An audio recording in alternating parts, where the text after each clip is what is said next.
Hi guys, this is R.A. Sweeney here to talk to you about another passage from the Praying with the Gospel Accounts book from the Praying with the Bible series. This one I'm actually really excited about.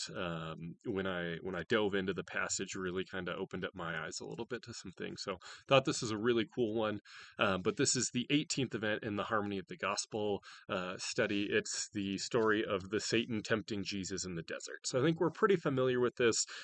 Jesus goes out into the wilderness. He fasts for 40 days. And then I was always taught the devil comes to see him. There's some different language exactly in what the Greek is doing, and going back even to some Hebrew ideas as well. But he's got this person who comes to. We see the word tempt usually, but the Greek word is really this idea of examining. You see it in Hebrew too. It's this word of like testing, examining, really like scrutinizing is the word that I used. But you're trying to see, like, get a good, clear picture of what is this, what's it made of, what's it capable of, those sorts of things.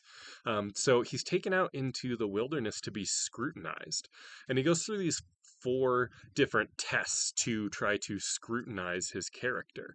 Um, so the first one is, you're in the wilderness, you're hungry. Um, Turn this stone into bread.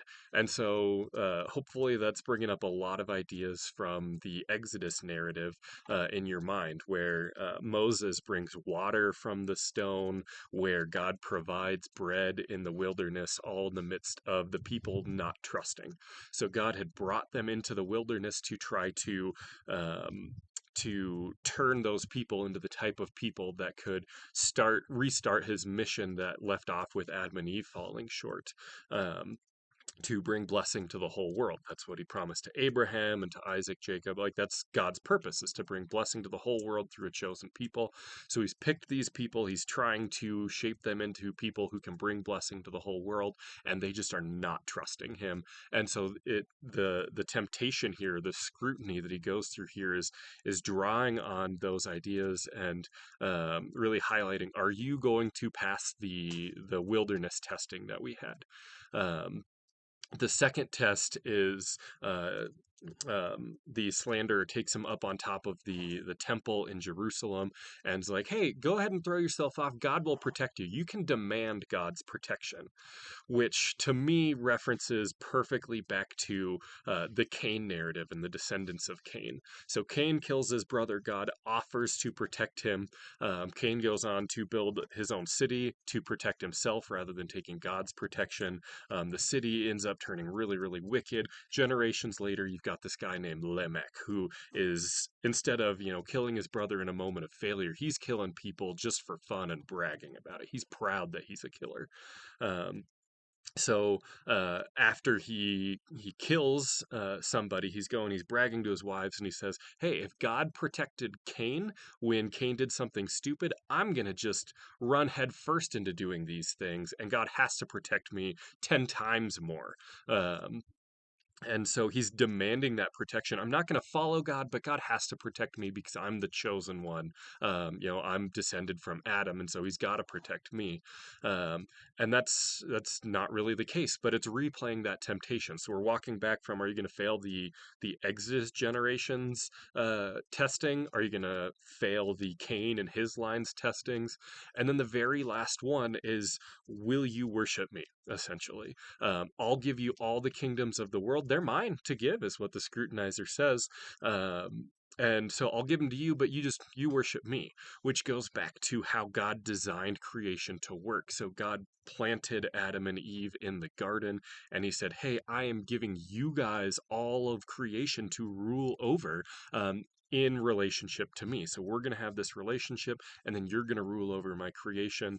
And so when Adam and Eve surrendered their role to the serpent in Genesis 3, he did become the de facto ruler of the world. Not that God's not the ruler of everything, he has the right to it, but he'd given the right to rule to Adam and Eve. They gave that right to rule to the serpent. And he's saying, hey, why don't you become my Adam and Eve, and I'll be your God, and you and I can rule creation together the way Adam and Eve were supposed to do with God. And so it's walking back through the story of the failures, everyone that God had placed and said, hey, I'm going to give you the opportunity to be the person or the people through whom I bring blessing to all creation. They kept failing. And so this scrutiny follows back through that, and Jesus gets the chance to prove, hey, yeah, I'm not going to fail like this. I'm not going to fail like this. I'm not going to fail all the way back to the garden. And so the interesting thing too is the scrutiny takes place in the form of communication with God, so prayer. And so the slanderer here, when he comes, he prays his way through scrutinizing Jesus, and in the end comes to the conclusion, hey, this is the person who is able to get God's mission going the way that God always intended it to. And so I thought that was really, really appropriate for us because we come and we should have the same question. Every day we should have that same question of, do I believe that Jesus really is the one who is going to reunite heaven and earth, that's going to bring blessing to all creation? Is that who Jesus is, or isn't he? And the way the slanderer did here was he found that out through prayer. And I think it's inviting us to do the same, that doesn't matter what scrutiny we put Jesus through, he is the one that can do that, so he can hand up to that scrutiny. So it's an encouragement to come ask the questions, hey, are you the one that's going to pass these scrutinies? And so we have that opportunity in prayer. So I thought that was really, really cool. That's what I wrote for this passage in the Praying with the Gospel accounts. Hope it was a blessing. Thanks, guys.